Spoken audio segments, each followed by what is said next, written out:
আবারও গ্যাসের সন্ধান মিলেছে সিলেটে। এবার গোলাপগঞ্জ উপজেলার কৈলাসটিলার ৮ নম্বর কূপে ৩,৪৪০ থেকে ৫৫,০০০ ফুট গভীরে এ গ্যাস পাওয়া গেছে।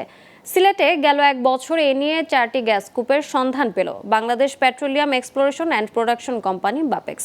কৈলাসটিলার ৮ নম্বর কূপ থেকে দৈনিক ২১ মিলিয়ন ঘনফুট গ্যাস জাতীয় গ্রিডে সংযুক্ত হবে আগামী বছরের শেষ দিকে। এদিকে এই গ্যাসের সন্ধান পাওয়ায় খুশি স্থানীয়রা।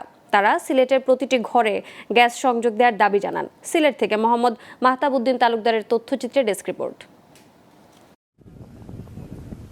৩৬০ আউলিয়ার পূর্ণভূমি সিলেট। পুরো জেলাটি পাহাড়ি টিলা, নদী, নালা, খাল, বিলে ঘেরা।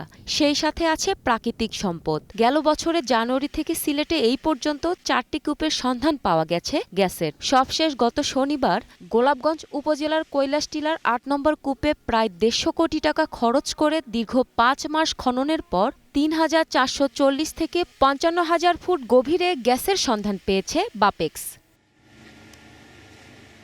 আগামী বছরের শেষের দিকে এই কূপ থেকে প্রতিদিন ২৫০ মিলিয়ন ঘনফুট গ্যাস জাতীয় গ্রিডে যুক্ত হতে পারে। এদিকে নতুন গ্যাসের সন্ধান পাওয়ায় খুশি স্থানীয়রা। এবার তারা নিজ বাড়িতে গ্যাস সংযোগ দেওয়ার দাবি জানিয়েছে।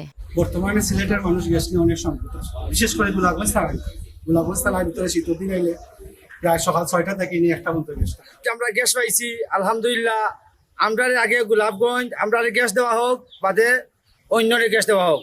গোলাপগঞ্জবাসীর একটাই দাবি, এখানে গোলাপগঞ্জে যেন প্রত্যেকটি গড়ে গ্যাস সংযোগ প্রদান করা হয় এবং তরুণ প্রজন্ম যারা আছে তাদেরকে এখানে কর্মসংস্থানের ব্যবস্থা করা হয়। সিলেট গ্যাস ফিল্ডের শীর্ষ কর্মকর্তা জানালেন, এখন প্রতিদিনই পরীক্ষামূলকভাবে ২১ মিলিয়ন ঘনফুট গ্যাস তোলা হচ্ছে। ৩৪৪০ থেকে ৩৪৫৫ মিটার গভীরতায় একটি নতুন স্তরে গ্যাসের সন্ধান পাওয়া গিয়েছে।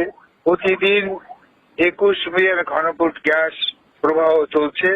এই কূপের পাইপলাইন কনস্ট্রাকশন আগামী ২ থেকে ৩ মাসের মধ্যে সম্পন্ন হবে।